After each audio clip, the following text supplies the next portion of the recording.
My name's Nan. I'm an alcoholic.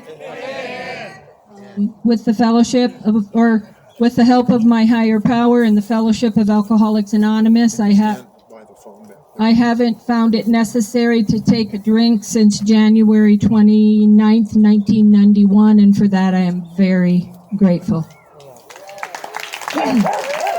And you should be too. It was ugly, and it was embarrassing, and it was devastating, and I get to stand here sober, and I don't really get it. I mean, I got locked in a mental institution. I made a mistake, and made a comment to my therapist about how do you dispose of children and husbands you no longer have use for. I didn't really mean anything by it, right? But she was like, wow, dude, I'll be back. And then I'm locked in a mental institution for homicidal ideation and untreated depression. There was not a mention about my alcoholism. This woman had never questioned me. It never came up. You know, what would you think as an alcoholic of my type if nobody, I mean, there was a couple people that noticed my alcoholism, and I'll tell you who in a minute, but I thought, damn, you know, I never got arrested. I never had a DUI. I used to say I never killed anyone, but I will tell you that I had a miscarriage as a direct result of a drug and alcohol abuse. My first pregnancy. And when I was married to my husband, Carl, who I had my children with. So I lost a child. I didn't know I was pregnant.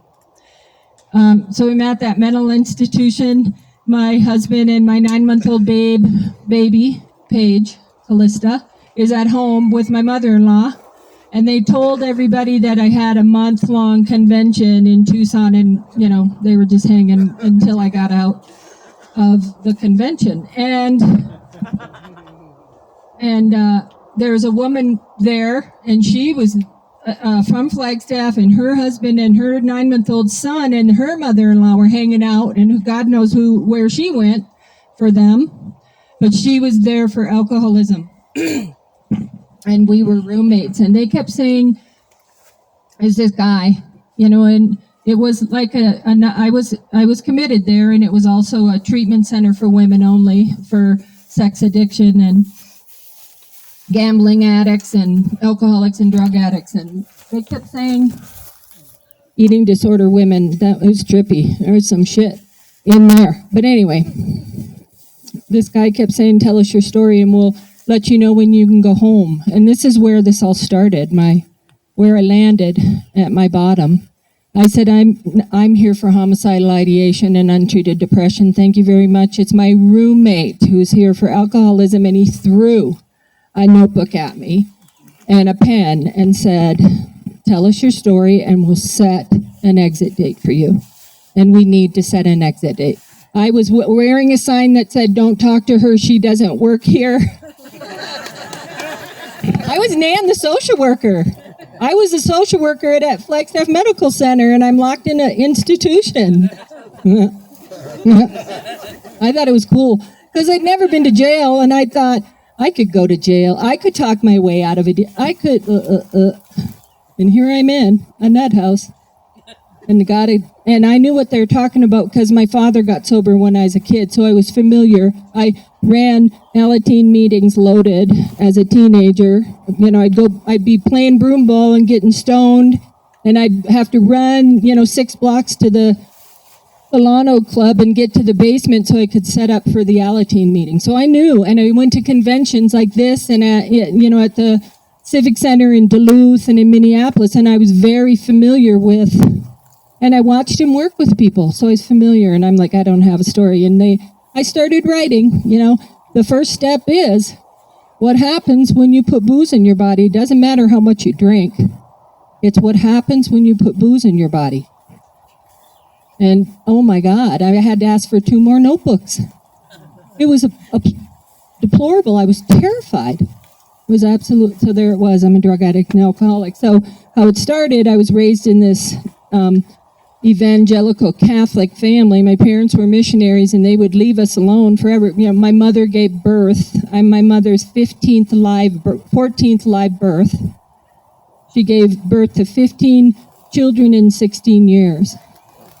And then when I was 4, the story in my head is that an orphanage in China was closing, and the priest called and said, "We're closing, will you take the children?" And my parents said, "We'll take one."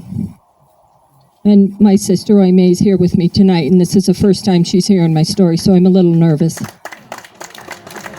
And I'm so honored. I just can't even breathe. And I mean that. I love you. And so luckily she was older than me, so I held my youngest daughter status. That was very important. And then I have a little brother. And I'm 60, she's 61.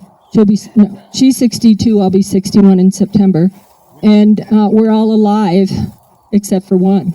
Every single one of us are alive, and we've lost very few people. We've lost people. Both of our parents are dead. They were old. We were at the end. So it was a little chaotic. It was a little scary. For those of you who know me, I posted that picture. It was Becky, who's the youngest of the big kids, who was raising these 6 little kids, and I posted us standing at, with our backs to the Sullivan Bay, and Becky's over here, and here's these Christine, me, Mike, Nancy, Joel, and I sent the picture to Becky, and she goes, "Yeah, Mom and Dad were in Guatemala, and I could just barely get you kids together to get you home before you drowned, and nobody would listen, and blah, blah, It was a free-for-all. She just said that 2 days ago. It was scary, and it was crazy. The girls were fat, and the boys were stupid. And as long as you were seeking a higher education, everything was paid for. And if you weren't capable, or if you hadn't wanted or needed to do something different, you were cut out immediately. Or you were raised that way, and then you graduate and you're done, and so you're done. And I'm like, how do I pay for rent? How do I buy? I don't even know how to buy shoes. It was this huge entitlement and a huge disservice to me. And I am who I am today because of all of that. So there's no regret. There's no resentment. None. My father got sober when I was 14, and he did his work, and we've all been doing our work. And as a family, we're very close, and we love each other. And for the most part, we have great love and respect and memory for our parents, and we all have our own stories about that. But we can talk about it. We come together. So I just did what I could, and my main thing was it was really hard to be seen and heard. And so I got really loud, and I got really crazy. I want to apologize ahead of time. If you've ever been bullied in your life, I'm sorry that happened for you, and I was the bully. And I apologize for the harm that was done to you. And it was like by accident, I just wanted to be.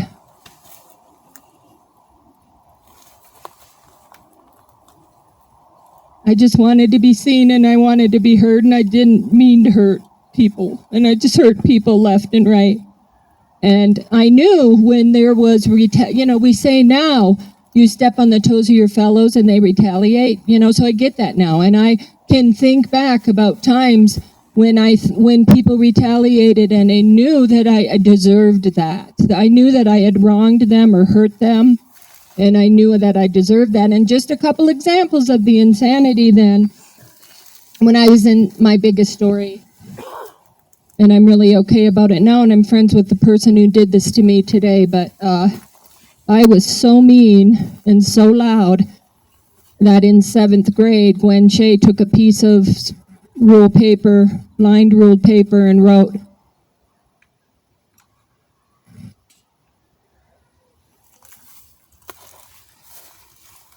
"Whoever hates Nancy Sherber, sign this." And I'm not clear. I know that there was signatures, and they could have been huge, but the page on both sides was full.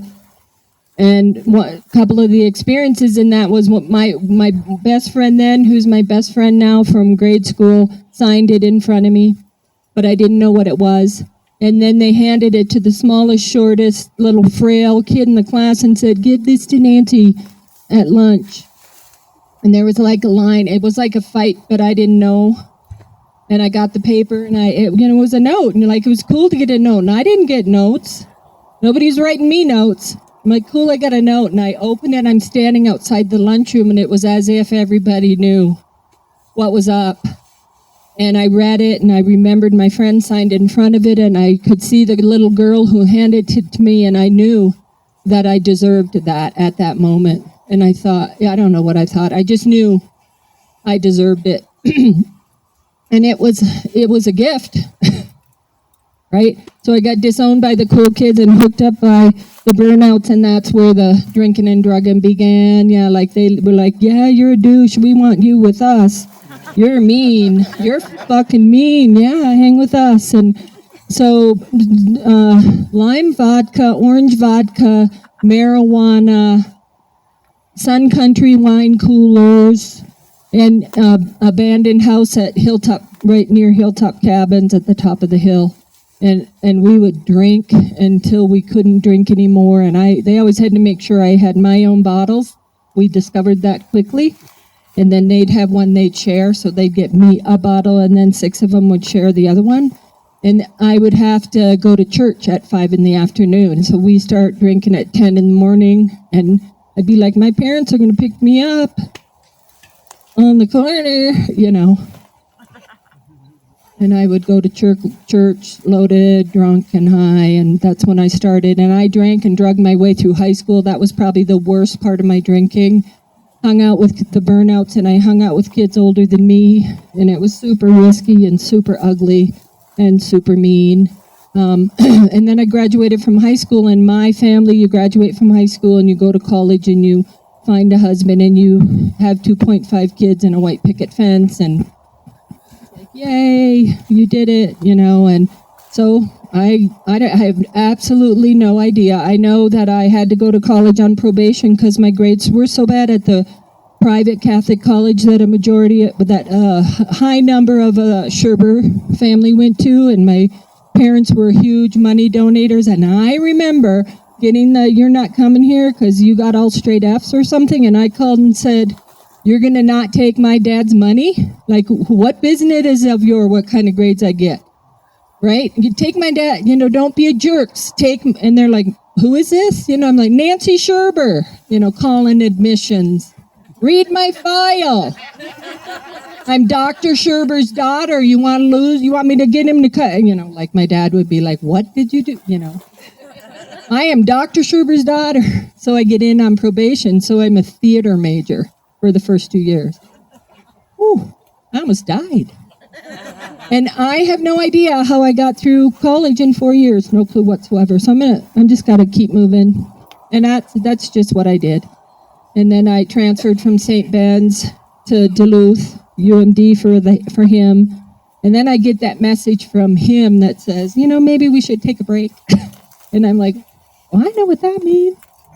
I stalked him, and I almost killed him, and I made a fool of myself in my hometown. They're like, isn't that Nancy Sherber with a torch on fire in Davil Founds? You know, someone call her parents, you know. Get the fire extinguisher. And it took me a long time. I was so devastated. This guy was the first man that had ever asked me out. Nobody came near me. I went to one Sadie Hawkins dance, and he's like, okay, but make sure we tell everybody we're not dating, you know. And he didn't wear deodorant, so it was really bad. So, got through high school, got through college, and I was the other time someone challenged me about who I was and what was going on. Nobody had said a word about my drinking, but I was with my mother. She owned a gift shop, so we would go to market and buy her stuff for her store, like in Chicago, and we were at breakfast in the hotel in the morning, and I ordered Bailey's Irish Cream in my coffee. And when I was a little girl, my dad would come home with a bottle, and he'd drink before he got sober, and my mother's chin, she would start crying, and she'd go straight to bed. She'd stop, you know, all us kids would be like, oh, there's fish in the grease, you know, don't go to bed.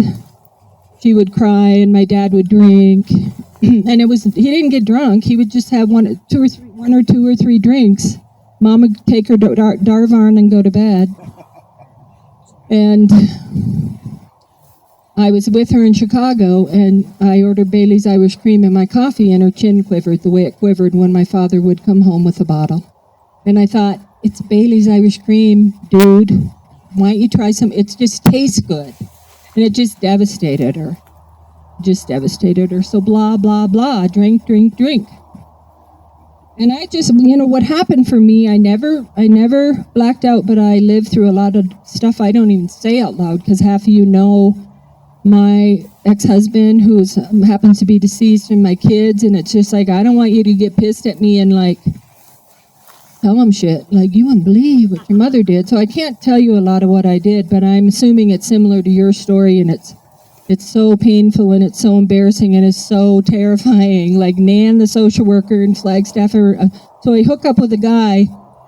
He doesn't have a partner, and he's like, I know how we could afford to move to Flagstaff. Let's go to Flagstaff, and we could just get married. And we really don't know each other, so I'm like, how about if we move to Flagstaff, and if we like it, then we'll get married, And we got married, because that's what you do, and I achieved. And it was 1991, Paige was 9 months old, and I wanted to drink, and I wanted to snort cocaine, and I wanted to smoke weed, and I wanted to hang out with really scary people who I had no business hanging out with, and I wanted to do things that I had no business doing.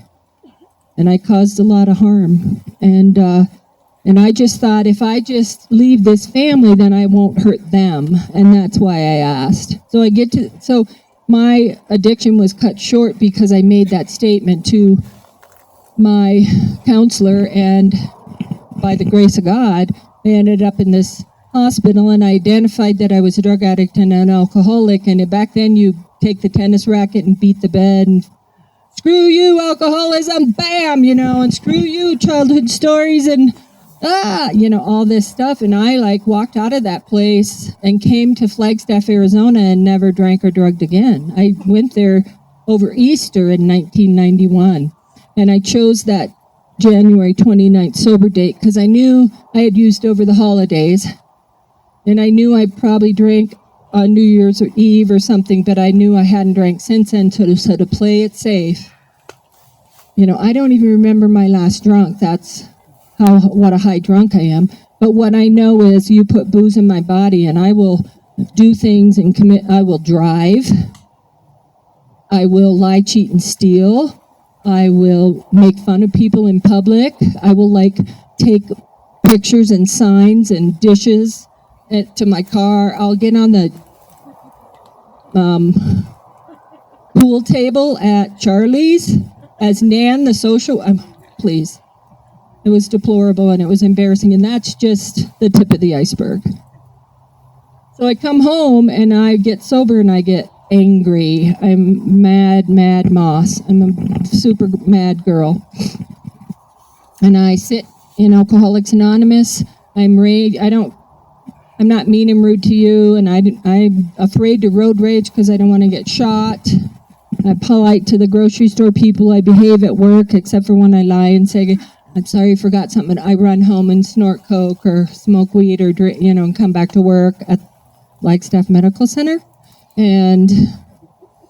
But I'm mean to my children with my mouth. I've got the worst. I'm just a cranky girl, and luckily they're my kids.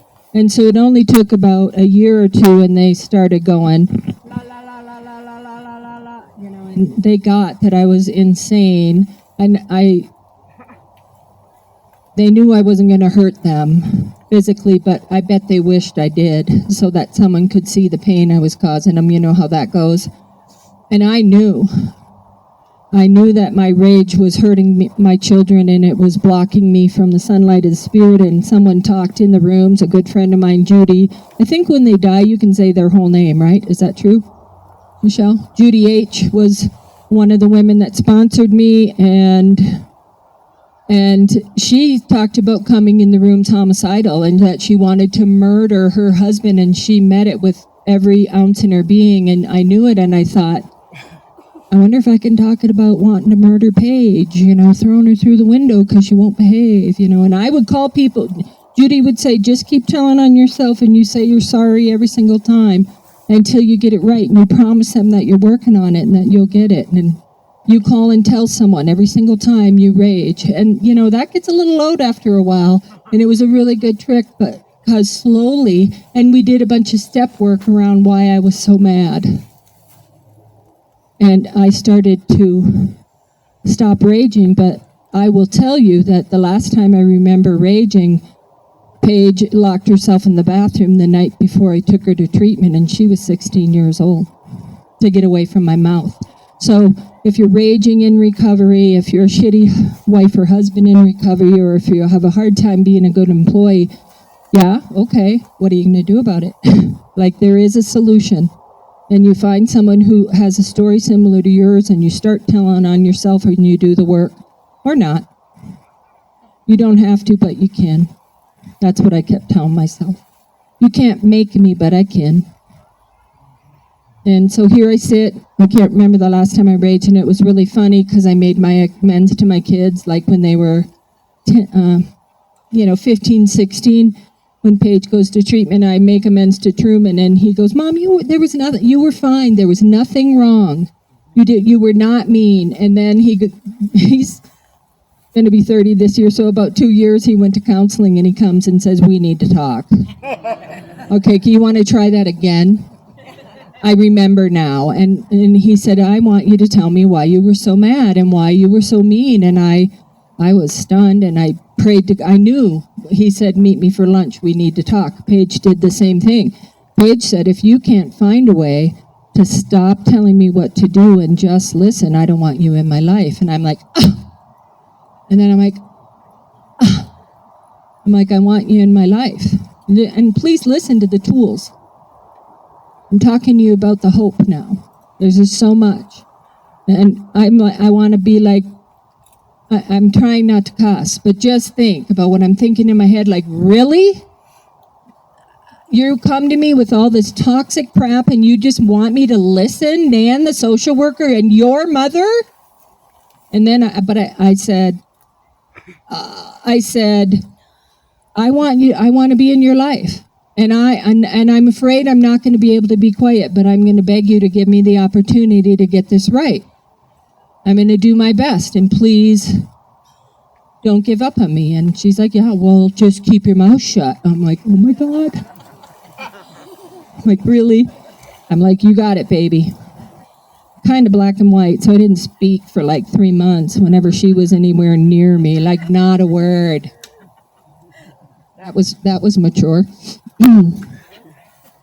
So it really took me a long time in recovery. I was doing the deal. I have been in the rooms of AA every day of my recovery, and I say with the exception of about 227 days because of COVID, but that's really not true, because during COVID, I was in 2 or 3 meetings a day, so I far exceed the day. I can really truly say I've been in the rooms of AA because I need to be in the rooms of AA, because I'm paranoid, and I'm self-centered, and I'm terrified, and it's important that I get to be a part of, and I got to figure this shit out, because I'm selfish and self-seeking, and I forget that I care, and I forget my 2 motives, and my motives are to be of service and do no harm. And when I talk about doing no harm, for me, harm is judgment, gossip, and telling your story without your permission. And I catch myself in the middle of it all the time. I'm like, you wouldn't believe, blah, blah, blah, blah, blah.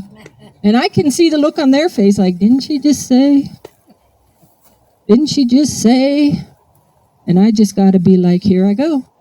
And I'm not going to go, oh, I was talking about you. But I'm going to work really, really hard on living amends and do the best I can to be of service and do no harm. And I have a lifetime of work to do. And so I have a couple things that have come up for me that I've got some clarity around in my recovery, so that I stay off the pity pot, and so that I stay willing, and so that I stay in the middle of the herd, because I don't want to get picked off at this point in my life. Right? I'm 60. I have been living with chronic pain for, I bet you, 12 years now, and I've worked really hard to heal my body, and it would appear to me that I'm going to have to come to terms with the fact that I'm going to live with a fair amount of chronic pain. But look at me, I haven't made a noise. You know, I couldn't sit 3 days ago, and I've been able to sit today, and I have to be careful because I've got this stupid sciatic blah, blah, blah, wah, wah, wah. So I do what I can to heal my body, and I do what I can to tell myself when I start feeling hopeless, or when I start feeling entitled, or when I start feeling fear, or when I'm afraid I'm being left out, or when I've made a mistake and I don't know how to make it right.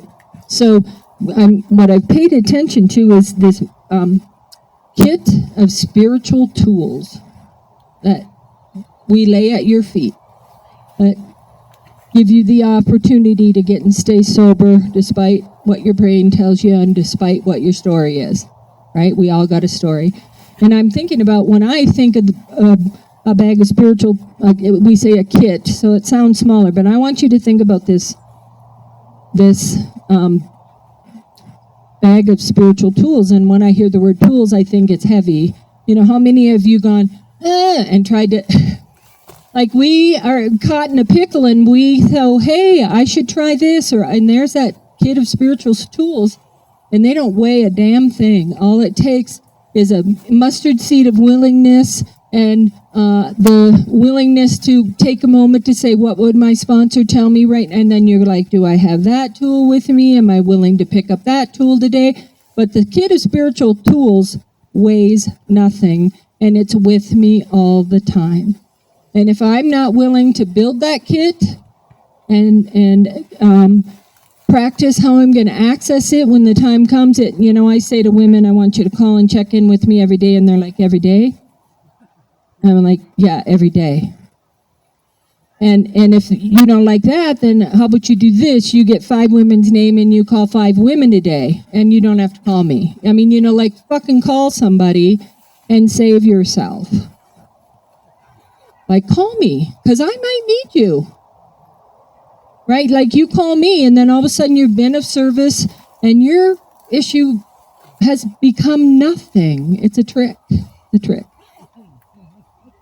Like, you're like, oh, my God, I can't believe I was whining about that. That's horrible. She hasn't moved since last Friday. And I have had to throw my poor little sciatic shit out the window talking to people out here. You guys got all kinds of horrible stuff going on. And I feel your pain. And all of a sudden, my little sciatic nerve means nothing. And I'm blessed as blessed can be. And shame on me for getting that. Remember, I say I'm as blessed can be. And if I lead you to believe otherwise, punch me in the head. Because I'm more afraid than ever that I'm going to drink again someday. Because my addiction does not give a shit what my intentions are. Right? And I don't want to drink again. I want you to watch me. And if I'm messing around, I'm not talking to people. You come find me and you help me because I don't want to drink again. I'm terrified. Right? We watch people come and go all the time. So that was one thing. And then there's this concept, this God thing, right? Like, I don't want people to be run off by that. So there's a few things I want to say about this power greater than self stuff. We mean it when we say of your own understanding. And if someone tells you otherwise, they're lying. Like, why would they work so hard to include you, the agnostic? Like, if you feel something bigger than you sitting in this pasture with however many people who all are like-minded and have the same intention of getting and staying sober and being of service, I am moved by that. And I invite you, and here's the deal, you do not have to believe in God to get and stay sober, and I'll try not to say, just ask so-and-so, or just ask, I hang out with people all day, every day who don't believe in God, and it's not a requirement. And what I want to say is, I hope that you find a power greater than self, no matter what that is, whether it's the sunset, you got to look that way. It's amazing. Or if the waves when you're sitting on the beach in Hawaii or Florida or California and not really able to figure out how that works. My story is I walk in the room and I hit the light switch and I assume the lights are going to come on. And guess what? I don't know how electricity works. And I think this is in the book. It is in the book. I've heard it, and I'm like, oh, dang, I thought I made that up, but I must have read it like 4,000 times. Like, I'm sure there's a few of you in here who understand electricity, so think of another idea. But for those of us who walk in a room and flip the switch and expect the lights to come on, that kind of can be how the higher power thing can work. I just got to believe, right? And you can change the wording so it fits you, so it's not offensive or doesn't make you look too committed. Whatever, I promise. But find a higher power, and it should be something more than a doorknob. Okay? It should be something bigger than you. So I wanted to say that. And I want to say, we say God is everything or God is nothing. And I think that's probably offensive to a few people. Like, what? So here's my new line for you. Ready? I am everything or I am nothing. Use that. I am everything or I am nothing. Right? And you damn well better find a way to love yourself if you want to get and stay sober and continue to be a part of this. I don't want to miss a moment. I don't want to miss a moment, and I haven't. So find a way to love yourself, but you're not your higher power. Like, keep it straight. And let's find a way to love yourself and let the experience happen for you. And then there's a couple things in the fourth step. It says, or fifth step, we say we share with God, ourselves, and another human being. And I did a fourth step recently, or fifth step, and I think it's really a trick. Okay? It's a trick. Okay? Whose job is it to understand the lethality of your addiction? Right? I know the lethality of your addiction. I just listened to your fucking fourth step. And God's, and it's like, it wasn't quite as bad as mine, but it was good enough, You qualified. And God knows. My God knows your story. My God loves you anyway. So whose job is it? Who's left in the equation? I am tricking you to hear the lethality of your own addiction and where you're headed if you don't find a way to get and stay sober. So it's really important to not be afraid and to be an active participant in your fifth step, and to really listen to what you're telling yourself about what happens when you put booze and drugs in your body.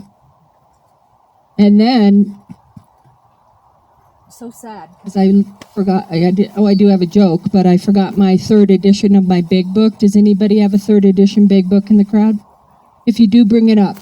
Okay, so the last thing is, we get right with God, and then we get right with ourselves, and then we get right with mankind in the steps. Can you picture it? 1, 2, 3, 4 through 10, 11, and 12. Okay, so, I think we think we're doing this to get our husbands and wives back, and our careers back, and our reputation back. But the funny thing is, we were going to help another, the goal of this, and it's in step 12, is that we're going to get and stay sober, help another alcoholic achieve sobriety. Whether or not you get your fucking wife back, the goal is that you help another alcoholic. So if that's rough for you, kind of settle up. It'll be okay. You're going to want to help people by the time you get there. And I need you to work the steps. And I need you, they say we're going to love you till you love yourself. I'm going to love you till you can love someone else. Think about it. Because I need your help. I've been doing this for 32 years. I probably have 7 sponsors right now, sponslings. I have a sponsor who's in the process of dying. But I need your help. I need you to help me help people get and stay sober. I need the men and I need the women. And I need you healed and well enough so that you can do a good job and maintain the integrity of Alcoholics Anonymous. And it's not about us. It's about getting and staying and sober and helping another alcoholic. That's what we're doing here. Okay. I think that's all I have to say, but I do have a joke. Nobody has a third edition? Because I'm telling a joke. It's funny. Funny. It's hard because we used to say, Bill and Ron were best friends. Bill H. and Ron M. Remember the gang? They're old guys, and Bill had to leave the mountains, so he's out in Spirit Lake, Idaho, and Ron is no longer with us. Ron passed. He kind of died of alcoholism after years and years of sobriety. He really struggled with his mental health, and so we recommend you get outside help, by the way. And if you need some referrals, talk to people who have gone before you that appear to be stable, because chances are they got some help. Don't be afraid. So Ron's dead and he's in heaven, and Bill's bored and lonely because Mary passed, right? And Ron figures out a way to go, hey, Bill. And Bill's cleaning up cat shit in the backyard or something. And Ron goes, Bill. And Bill goes, is that you, Ron? And Ron goes, yes, it's me. I figured out a way to talk to you from heaven. And Bill's like, what is up? What's happening? How's Mary? How you doing? Is everything okay? And Ron goes, well, I have good news and I have bad news. And what do you want to hear first?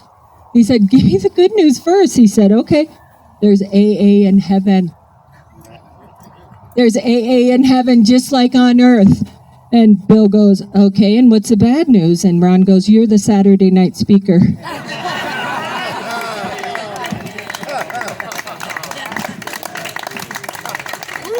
that great? Bill was like, I love that joke. So I just want to take a minute and welcome the newcomer. And I want you to know there's our number of people. The people are here because they want to be. I am loved and cared for in this community in a way that I can't even explain and that I'm not worthy of. And I work really hard every day to maintain my seat in recovery. It's really easy to walk away. We all have our moments. Although I don't know what that feels like. I've never walked away. But anyway, so I just want to indicate to you that I have friends here that I've known, that I met this weekend, and I have friends here that I've known for the last 5 years and 10 years, 15 and 20 years. And I know people, and, feel free to stand, those of you that have been doing this, and you got to make some noise, with me for 20 or more years in the community of Flagstaff, Arizona. Stand up and just... We've been doing this forever in the community of Flagstaff, and we're all a bunch of drunks, okay? So when you think about this concept of God, I'm going to give you one you can walk away with tonight. Join this group of drunks. Okay? I love you guys dearly. Thank you so much. I'm honored.